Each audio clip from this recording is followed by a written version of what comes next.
Aku pikir pernikahan adalah surga, ternyata neraka berkedok bakti. Bagi suami dan mertuaku, aku hanyalah mesin uang yang dilarang lelah. Namun, saat mereka menggadaikan harga diriku demi gengsi, aku sadar, sudah waktunya mesin ini rusak permanen. Jam digital di dashboard mobil menunjukkan pukul 23.15. Hujan deras mengguyur Jakarta sejak sore, menyisakan genangan dan kemacetan yang membuat perjalanan pulang terasa 2 kali lebih lama. Aku mematikan mesin mobil di e-carport, lalu menghela napas panjang.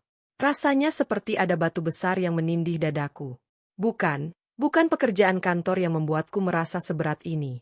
Meski tenggat waktu akhir bulan memang gila-gilaan, aku mencintai pekerjaanku sebagai manajer pemasaran.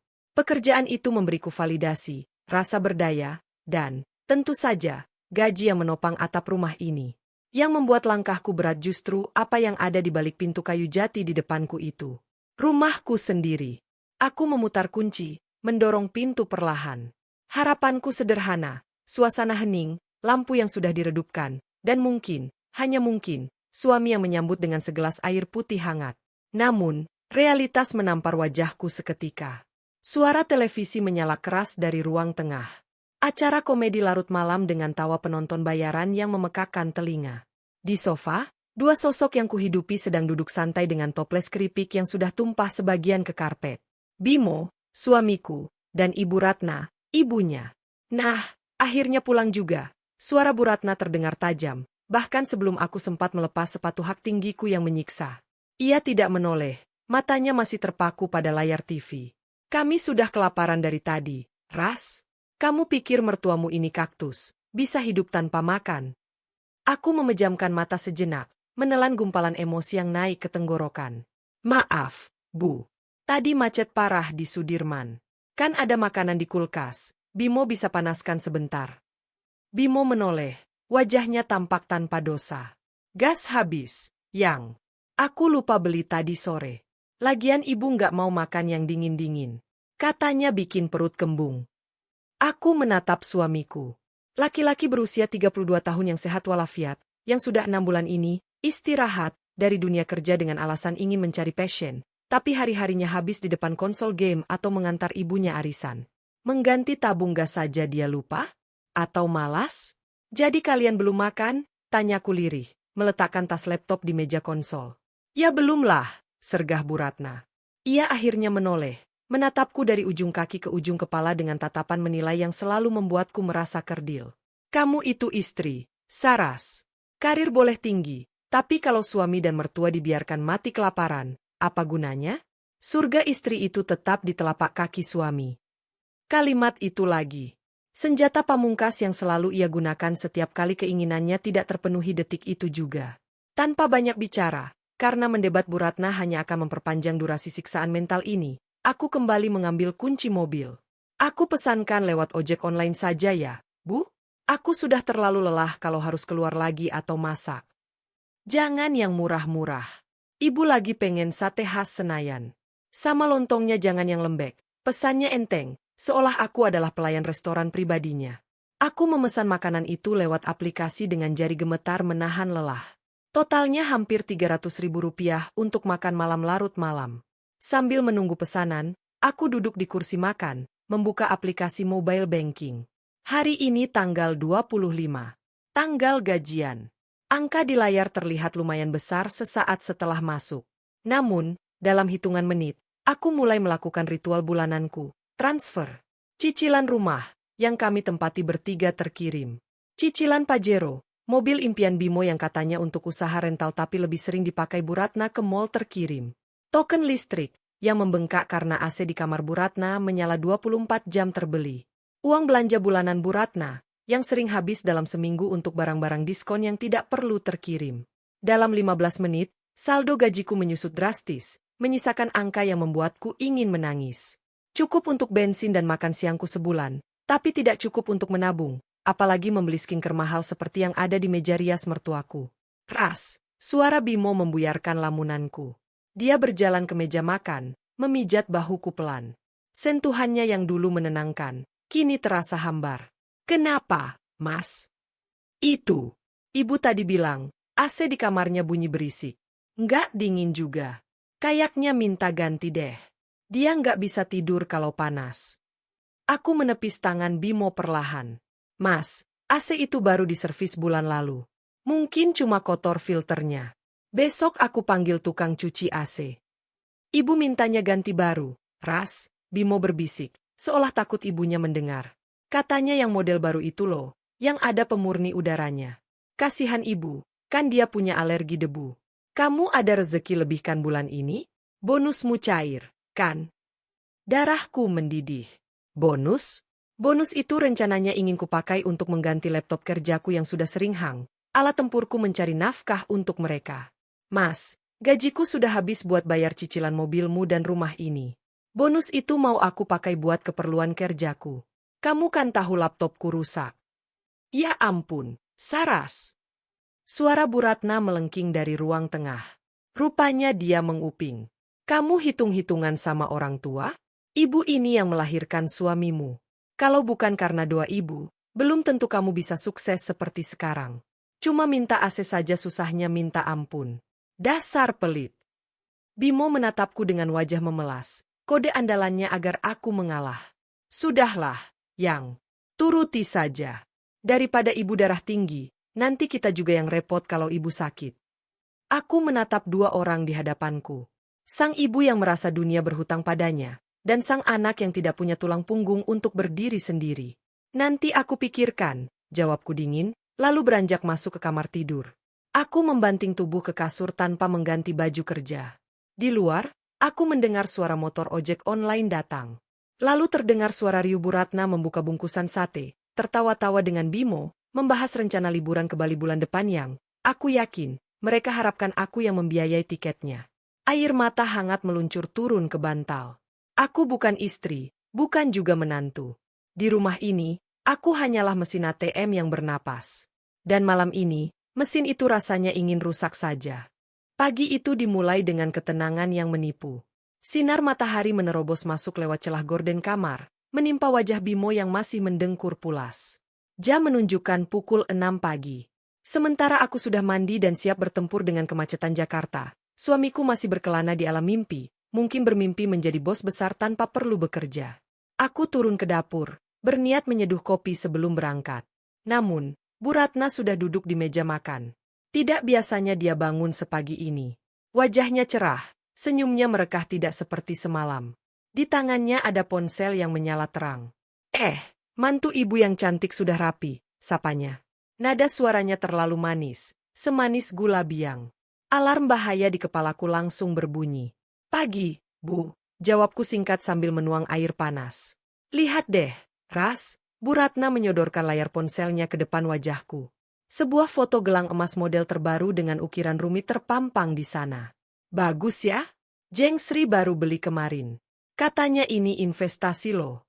Emas kan harganya naik terus. Aku menghela napas, uap kopi menerpa wajahku. Bagus, Bu. Nah, kebetulan ibu lihat di toko langganan ibu, lagi ada diskon potongan ongkos buat model ini. Cuma 5 juta, Ras. Murah banget kan untuk ukuran segede ini? Matanya berbinar penuh harap. Kamu kan baru gajian. Beliin ibu satu ya? Masa Jeng Sri punya, ibu enggak? Malu dong sama besan-besan yang lain. Aku meletakkan cangkir dengan sedikit hentakan yang tak disengaja. Bu, semalam kan aku sudah bilang. Gaji bulan ini habis untuk cicilan rumah, mobil Bimo, dan listrik. Sisa uang cuma cukup untuk pegangan sehari-hari. Senyum di wajah Bu Ratna luntur seketika, digantikan oleh kerutan masam yang familiar. Masa 5 juta aja nggak ada? Kamu itu manajer loh. Jangan bohongi ibu. Pasti kamu simpan buat foya-foya sendiri kan? Demi Tuhan, Bu. Nggak ada. Kalau ibu mau gelang itu, coba minta Bimo jual salah satu koleksi action figurnya. Jawabku tegas, lalu menyambar tas kerja. Aku berangkat dulu. Dasar pelit. Durhaka kamu bikin orang tua sedih pagi-pagi, teriaknya saat aku menutup pintu depan. Pukul 14, saat aku sedang memimpin rapat strategi pemasaran untuk klien penting, ponselku bergetar hebat di atas meja. Nama, Bimo, muncul di layar. Aku mengabaikannya. Rapat ini terlalu krusial. Namun, ponsel itu bergetar lagi. Dan lagi. Kali ini disusul pesan WhatsApp beruntun. Angkat ras. Darurat. Ibu pingsan. Darahku berdesir. Seburuk apapun hubunganku dengan mertua, nyawa tetaplah nyawa. Aku meminta izin keluar rapat dengan wajah pucat, lalu menelepon balik. Halo, Mas. Kamu tuh ya? Suara Bimo terdengar panik bercampur marah. Ibu sesak napas. Tadi dia nangis terus di kamar mandi sampai jatuh pingsan. Ini gara-gara kamu tolak tadi pagi kan? Kamu apakan ibu sampai dia begini? Jangan menuduh dulu. Bawa ke IGD sekarang. Aku langsung ke sana. Sepanjang perjalanan menuju rumah sakit, pikiranku kacau. Rasa bersalah mulai merayap masuk. Apa aku terlalu keras? Apa benar dia sakit karena stres aku tolak? Bayangan Bu Ratna terkena serangan jantung membuatku menginjak gas lebih dalam. Sesampainya di IGD, aku melihat Bimo sedang mondar-mandir. Di salah satu ranjang yang tertutup tirai, terdengar suara rintihan dramatis. Sakit dada ibu sakit. Ya Allah, cabut saja nyawa hamba kalau cuma jadi beban anak menantu. Aku menyibak tirai. Bu Ratna terbaring dengan selang oksigen di hidung, tapi matanya melirik tajam ke arahku begitu aku muncul. Di sebelahnya, ada Bude Sumi, tetangga kami yang terkenal sebagai kantor berita kompleks. Duh, Saras, kasihan ibumu, Bude Sumi langsung menyambar. Katanya dia stres berat mikirin perlakuanmu. Orang tua itu jangan dikasarin, Mbak. Rezeki serat lo nanti. Wajahku panas. Jadi dia sempat menelepon tetangga sebelum ke rumah sakit? Dokter bilang apa? Tanyaku pada Bimo, mengabaikan ceramah Bude Sumi. Belum diperiksa dokter spesialis. Masih nunggu hasil lab dan EKG. Tapi kata perawat tensinya tinggi banget. Jawab Bimo ketus. Coba tadi pagi kamu nggak bikin gara-gara, nggak bakal ibu masuk sini. Lihat tuh, pucat banget. Aku diam, menelan semua tuduhan itu. 1 jam berlalu dengan ketegangan. Akhirnya, dokter jaga datang membawa berkas hasil pemeriksaan. Bimo dan aku langsung berdiri. Gimana, dok? Jantung ibu saya aman? Perlu operasi? Tanya Bimo panik. Dokter itu tersenyum tipis, sedikit bingung. Pak, Bu. Dari hasil EKG, jantung ibu normal. Paru-paru bersih. Oksigen dalam darah juga bagus, 99%. Tapi sesak. Dok, pusing mau pingsan. Sela Bu Ratna dari ranjang, suaranya tiba-tiba melemah lagi. Itu kemungkinan besar karena GERD atau asam lambung yang naik, Bu. Mungkin telat makan atau stres ringan. Dan tensinya sedikit naik karena panik. Tidak ada kondisi medis yang mengkhawatirkan. Tidak perlu rawat inap, cukup istirahat di rumah dan minum obat lambung. Hening. Aku menatap Bimo, lalu beralih ke Bu Ratna. Jadi, nggak ada serangan jantung. Syukurlah nggak ada, kata dokter. Ibu boleh pulang setelah infus habis. Saat mengurus administrasi di kasir, aku menatap tagihan di tangan. Biaya IGD, laboratorium lengkap, atas permintaan paksa Bimo yang panik, obat-obatan paten, dan biaya ambulans. Totalnya 3 juta rupiah. Tangan kananku merogoh saku, mengambil kartu debit dari dompet tersembunyi di tas. Itu rekening tabungan rahasiaku. Uang yang seharusnya jadi dana darurat jika laptopku benar-benar mati total minggu ini. Bip. Transaksi berhasil. 3 juta melayang untuk asam lambung yang dipicu oleh ngambek, tidak dibelikan gelang emas. Di dalam mobil saat perjalanan pulang, suasana hening. Bimo menyetir. Aku duduk di sampingnya memijat pelipis. Bu Ratna duduk di belakang. Mampir sate kambing depan situ dong, Mo. Suara Bu Ratna memecah keheningan. Ibu lapar. Tadi di rumah sakit nggak selera makan bubur. Aku menoleh ke belakang dengan tak percaya. Bu, kata dokter asam lambung ibu naik. Jangan makan santan dan kambing dulu. Halah, dokter itu tahu apa. Badan ibu lemas, butuh asupan daging biar kuat. Kamu ini, mertua baru sembuh bukannya disenangkan malah dilarang-larang. Masih untung ibu nggak mati tadi. Bimo langsung menyalakan lampu sein kiri. Iya, Bu. Kita mampir ya. Yang penting ibu happy. Aku memalingkan wajah ke jendela, menatap jalanan Jakarta yang basah. Rasa bersalah yang tadi sempat muncul kini menguap, berganti menjadi rasa muak yang menggumpal di ulu hati. Mereka tidak sakit. Mereka hanya sakit karena tidak bisa memerah uangku hari ini. Dan yang paling menyakitkan, suamiku tersenyum lega, seolah masalah selesai hanya dengan menuruti keinginan ibunya, tanpa peduli bahwa tabunganku baru saja ia rampok secara halus.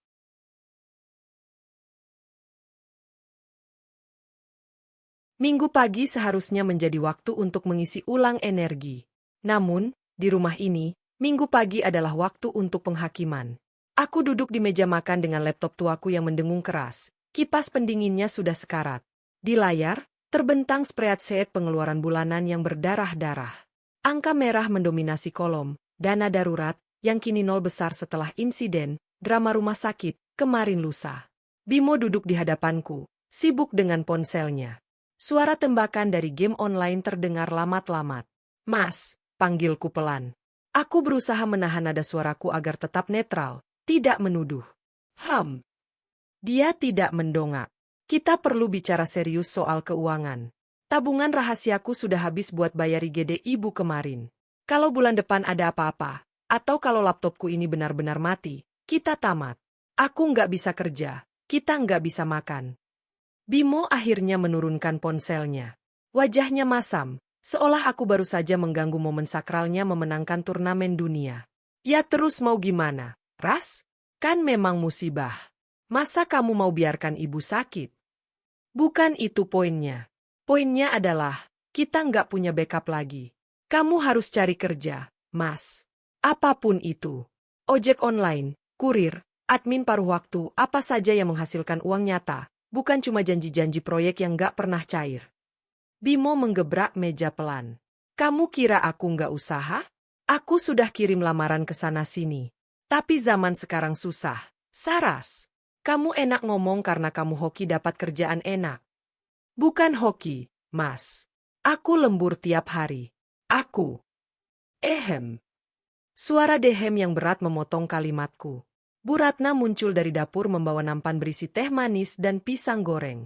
Ia meletakkan nampan itu dengan sedikit hentakan, menimbulkan bunyi kelontang gelas yang membuat nyaliku sedikit menciut. "Pagi-pagi kok sudah ribut soal duit?" ucap Bu Ratna sambil duduk di ujung meja, posisi kepala keluarga yang selalu ia klaim secara tak tertulis. Ia menyesap tehnya perlahan, matanya menatapku tajam di balik uap panas. "Aku cuma minta Bimo lebih serius cari kerja, Bu. Keuangan kami krisis," belaku. Bu Ratna tertawa kecil, tawa yang kering dan merendahkan. "Krisis? Atau kamunya yang kurang bersyukur? Ibu lihat kita makan masih enak, rumah masih adem, mobil ada. Kurang apa?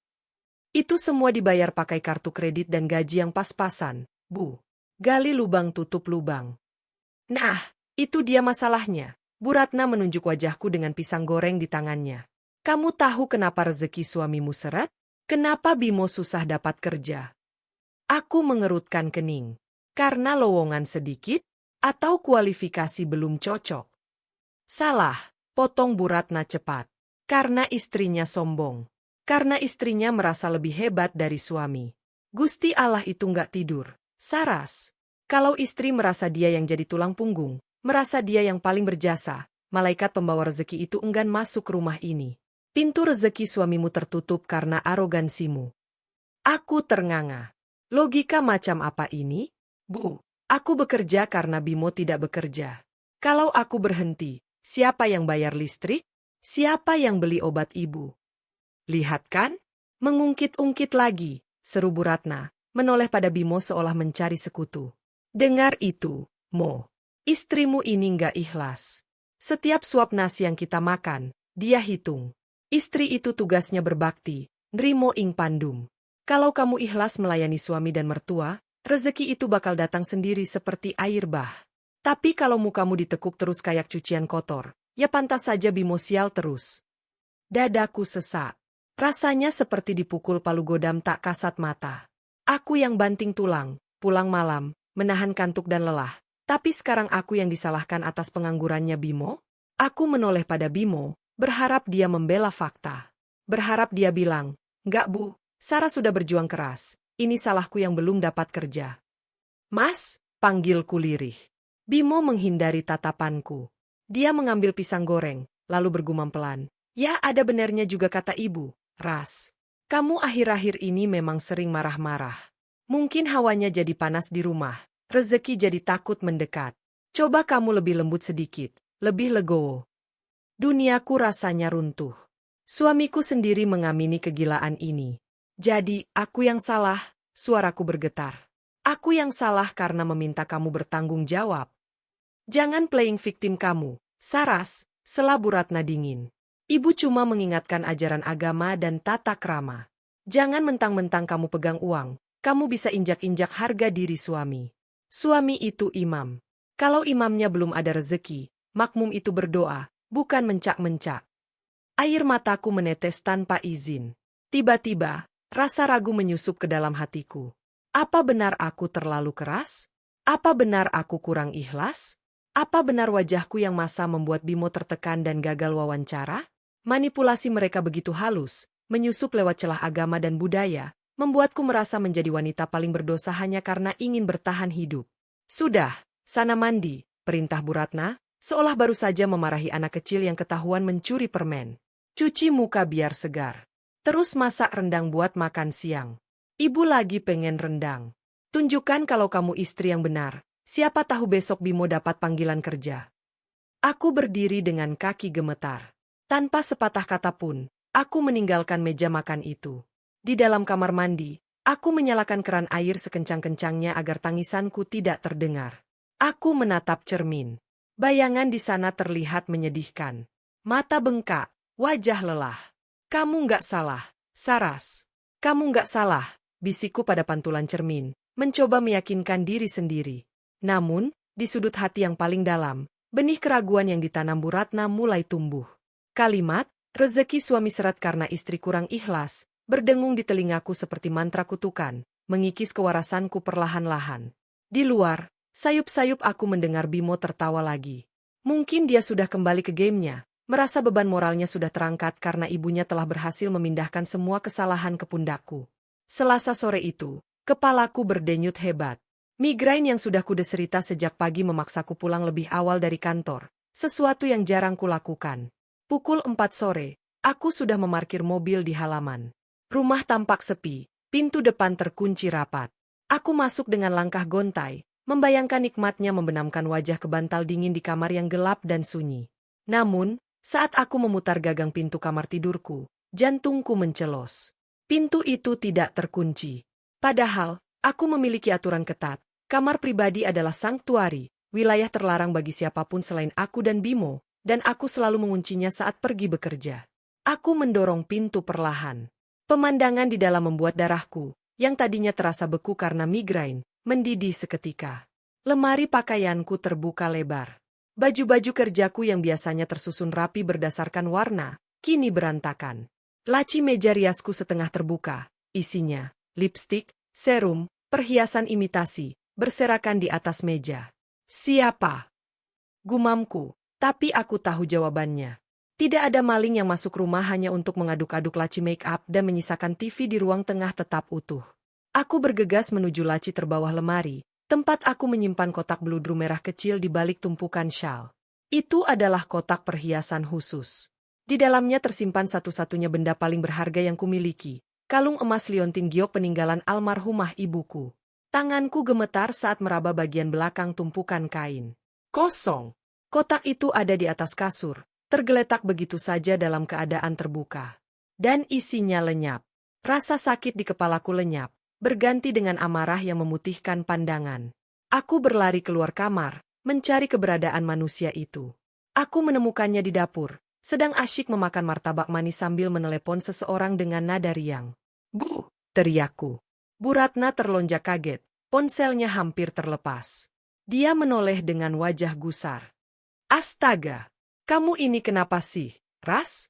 Pulang gak salam, malah teriak-teriak kayak orang kesurupan. Bikin kaget orang tua saja.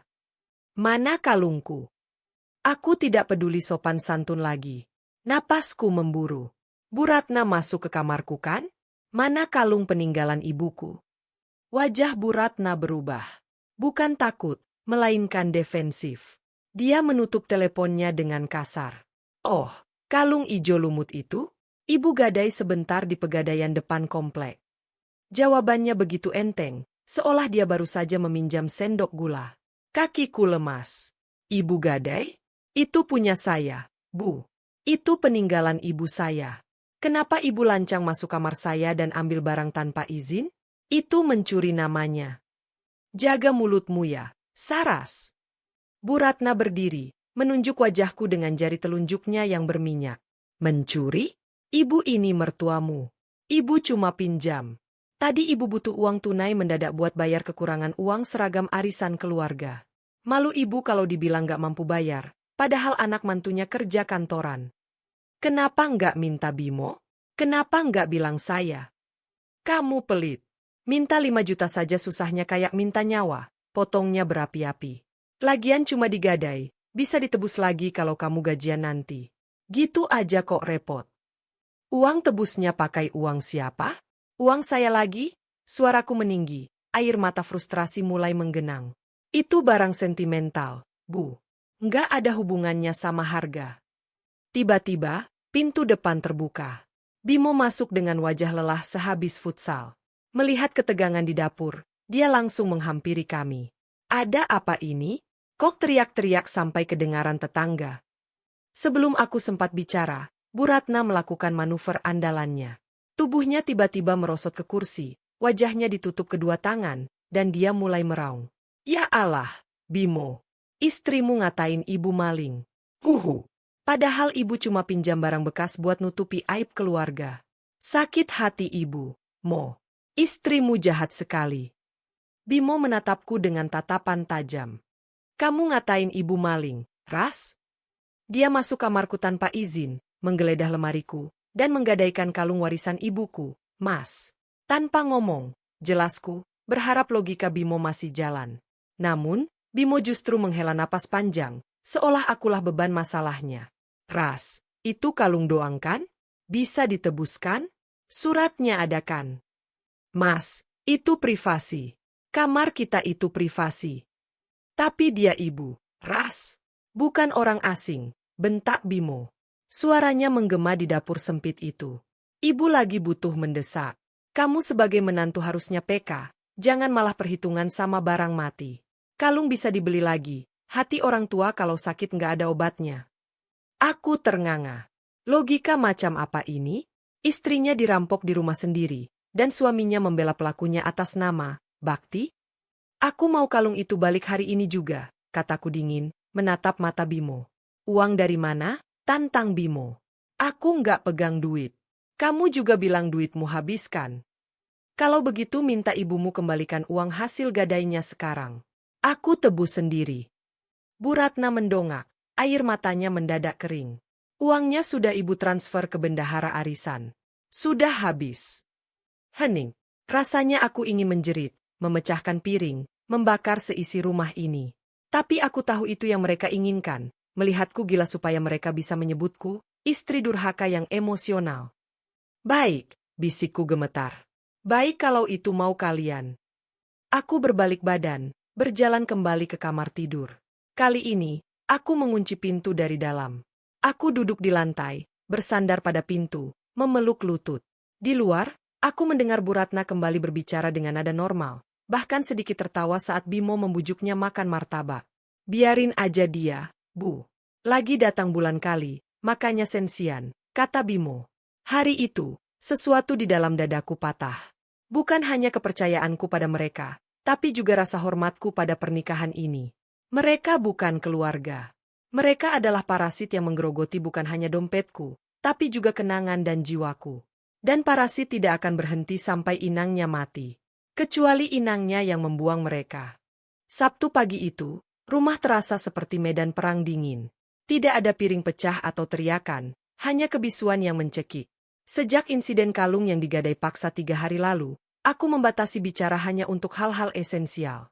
Namun, hari ini adalah hari pernikahan sepupu Bimo di sebuah gedung mewah di Jakarta Selatan. Bagi Bu Ratna, ini bukan sekadar kondangan. Ini adalah panggung pertunjukan. Kamu yakin kita naik taksi online? Bu Ratna berdiri di teras, menatap layar ponselku dengan jijik. Dia sudah berdandan lengkap dengan kebaya brokat merah menyala dan sanggul tinggi yang, aku tahu pasti, biayanya seharga belanja makan siangku selama 2 minggu. Mobil Bimo kan bannya gundul, Bu. Belum ada uang buat ganti. Bahaya kalau dibawa ke tol. Jawabku datar. Kenapa nggak sewa Alphard saja sih, Ras? keluhnya, mengibaskan kipas tangannya dengan gusar.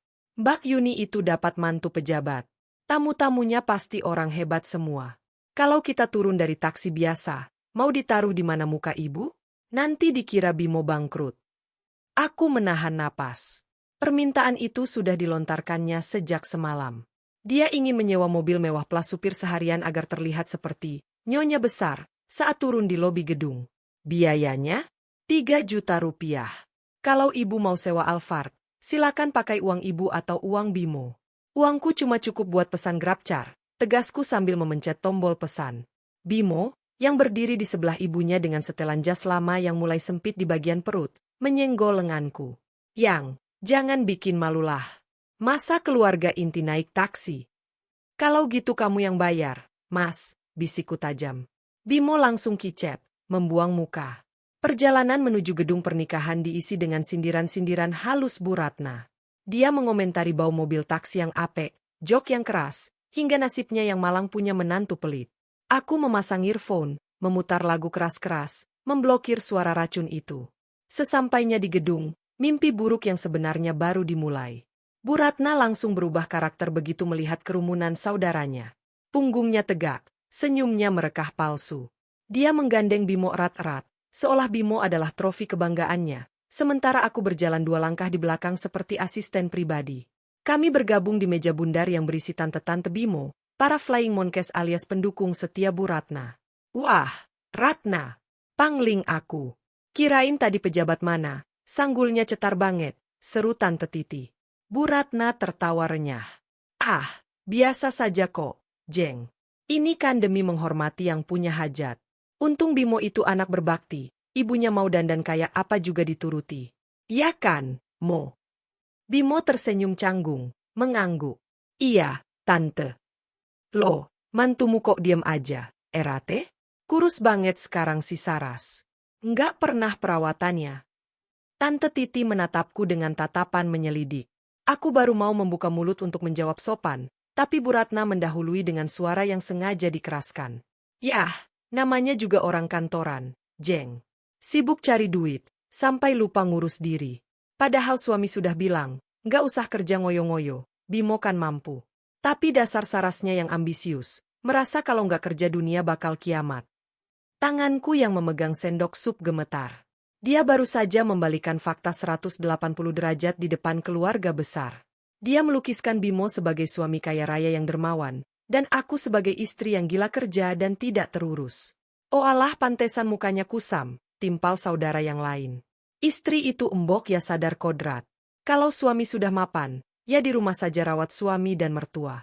Jangan serakah. Bukan gitu, Tante. Aku memberanikan diri menyela, suaraku sedikit parau.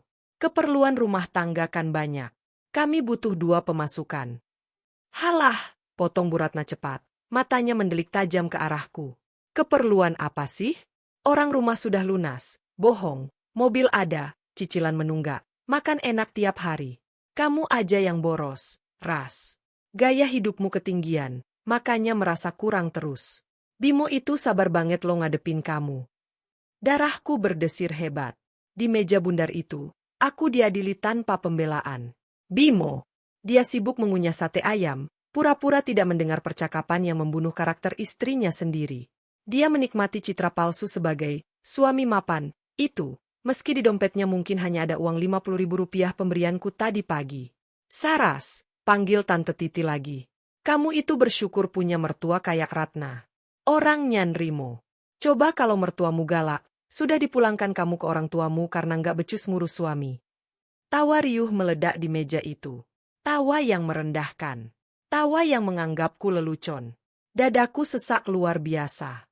Udara di gedung ber-AC dingin ini terasa mencekik.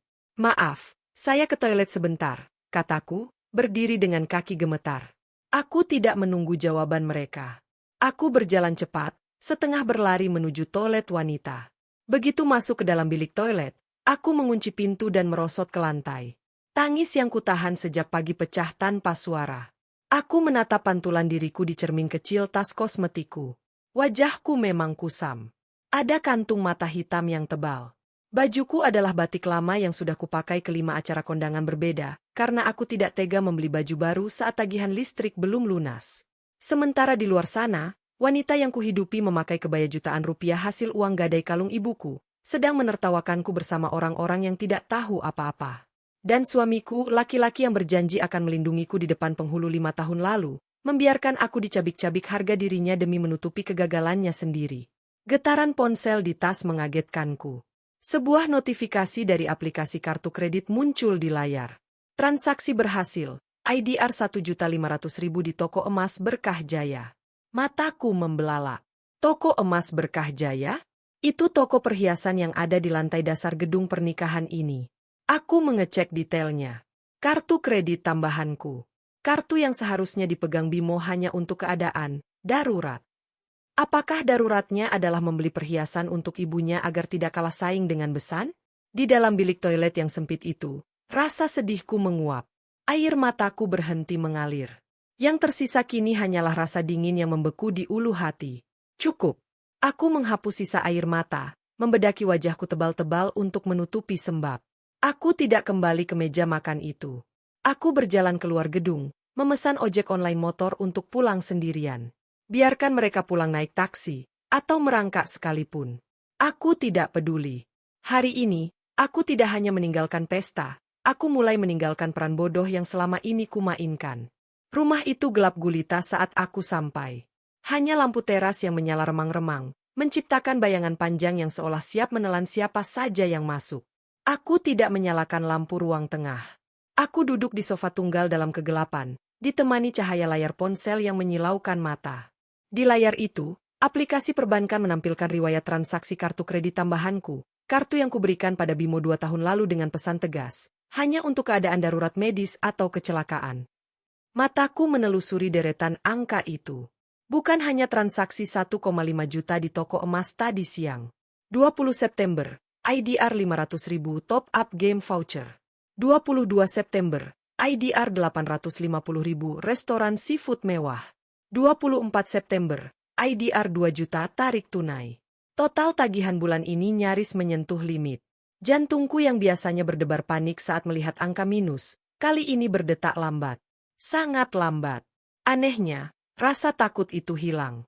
Yang ada hanya rasa dingin yang merambat dari ujung kaki hingga ke ubun-ubun. 1 jam kemudian, suara mobil berhenti di depan pagar. Bukan taksi, melainkan mobil rental yang mereka sewa mendadak. Tentu saja dengan opsi, bayar di tujuan, yang nanti akan ditagihkan padaku. Pintu depan terbuka kasar.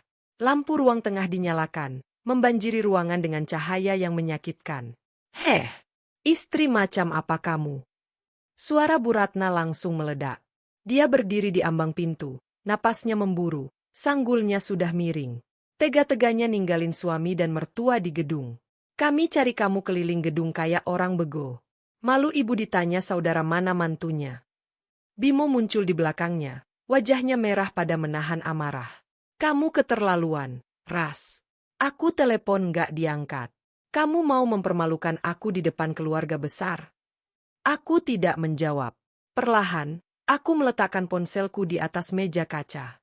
Suaranya berdenting pelan di ruangan yang hening itu. Duduk, kataku. Suaraku datar, tanpa emosi. Sikapku yang tak biasa membuat mereka terdiam sejenak. Bimo dan ibunya saling pandang, lalu duduk di sofa panjang dengan enggan. Darurat medis apa yang membuatmu gesek kartu di toko emas tadi siang, Mas? Tanyaku, menatap lurus ke manik mata Bimo. Wajah Bimo pucat seketika. Dia melirik ibunya. Dan darurat kecelakaan apa yang butuh top up game I500.000, lanjutku. Dan tarik tunai 2 juta 2 hari lalu?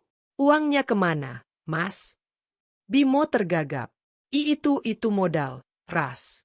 Aku lagi rintis usaha jual beli akun game. Itu investasi. Terus yang tarik tunai itu buat pegangan ibu. Kasihan ibu nggak pegang uang tunai. Investasi. Aku tertawa kecil, tawa yang kering. Pakai kartu kredit istrimu yang limitnya pas-pasan? Tanpa izin. Saras. Bu Ratna menepuk meja. Kamu jangan perhitungan sama suami. Wajar dong Bimo pakai uangmu. Dia itu leader di rumah ini. Uang dia uangmu, uangmu ya uang dia juga. Itu hak anak saya. Aku menoleh perlahan ke arah Bu Ratna. Uang Bimo, uang saya? Bimo tidak punya uang, Bu.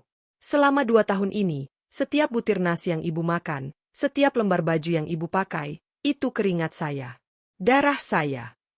Ya itu memang kewajibanmu, sergah Bu Ratna, tidak mau kalah. Kamu istri, kamu harus dukung suami sampai dia sukses. Kalau kamu pelit, gimana dia mau sukses? Cincin tadi siang itu buat ibu, biar ibu nggak dihina orang. Bimo sebagai anak laki-laki wajib membahagiakan ibunya. Kalau dia nggak punya uang, ya wajar dia pakai uang istrinya. Kamu itu cuma perantara rezeki anak saya. Kalimat itu menggantung di udara. Perantara rezeki. Aku menatap Bimo lagi. Berharap ada sedikit rasa malu di wajahnya. Berharap dia berkata, "Maaf Ras, ibu yang maksa." Tapi tidak. Bimo justru menyandar di sofa, melipat tangan di dada.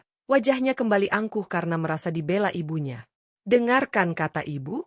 Jangan drama deh, Ras. Nanti kalau usahaku jalan, ku ganti 2 kali lipat. Lagian kamu kan manajer, gaji segitu kecil buat kamu." Detik itu juga, sesuatu dalam diriku mati sepenuhnya. Selama ini aku berpikir Bimo adalah korban asuhan ibunya yang toksik. Aku pikir dia laki-laki baik yang terjebak di tengah, yang tidak berdaya melawan dominasi ibunya. Karena itulah aku bertahan, berharap bisa menyelamatkan dia. Tapi malam ini, aku sadar. Bimo bukan korban. Dia adalah accomplice. Dia adalah kaki tangan. Dia menikmati perlindungan ibunya. Dia berlindung di balik ketiak Bu Ratna untuk memeras keringatku tanpa rasa bersalah. Dia membiarkan ibunya menjadi anjing penjaga yang menggigitku setiap kali aku protes, sementara dia menikmati daging hasil buruannya dengan tenang. Dia bukan suami yang tak berdaya. Dia adalah parasit yang sadar. "Baik," kataku pelan. Aku mengambil ponselku kembali. "Baik apa? Lunasin tagihannya, jangan sampai kena bunga," perintah Bimo enteng, lalu beranjak berdiri. "Aku capek. Mau tidur." "Aku akan lunasin," jawabku. "Tapi ini yang terakhir." "Halah, ngancam terus," cibir Bu Ratna sambil membetulkan selendangnya. "Besok pagi masak soto ayamnya. Ibu mau sarapan enak buat ngilangin stres gara-gara kelakuanmu hari ini." Mereka berdua berjalan masuk ke kamar masing-masing tanpa menoleh lagi. Pintu kamar Bu Ratna tertutup. Pintu kamar kami tertutup. Aku sendirian di ruang tengah. Tapi kali ini, aku tidak menangis. Tidak ada air mata. Tidak ada rasa sesak. Rasanya kosong, hening, dan sangat jernih. Aku membuka laptop yang ada di tas kerjaku. Bukan untuk bekerja. Tanganku dengan cekatan membuka situs perbankan. Aku memblokir kartu kredit tambahan atas nama Bimo secara permanen. Kemudian, aku memindahkan sisa saldo tabunganku, sekecil apapun itu, ke rekening digital bank lain yang tidak pernah diketahui Bimo. Setelah itu, aku membuka tab baru. Aku mengetik sebuah nama di kolom pencarian. Rian, konsultan hukum perceraian. Rian adalah teman lama masa kuliah. Aku mengetik pesan singkat via WhatsApp. "Yan, sorry ganggu malam-malam. Aku butuh bantuan. Aku mau amankan aset dan butuh tahu prosedur pisah harta sebelum gugatan cerai. Kapan bisa ketemu?" Pesan terkirim. Centang 2 abu-abu. Aku menatap pintu kamar tidur utama tempat suamiku sedang tidur nyenyak di kasur yang cicilannya kulunasi bulan lalu. Malam ini, aku tidak akan tidur di sana. Aku akan tidur di sofa. Mulai malam ini, Saras yang dulu, Saras yang penurut, yang nrimo, yang takut kualat, sudah mati. Dan mereka belum sadar bahwa mesin ATM mereka baru saja rusak permanen.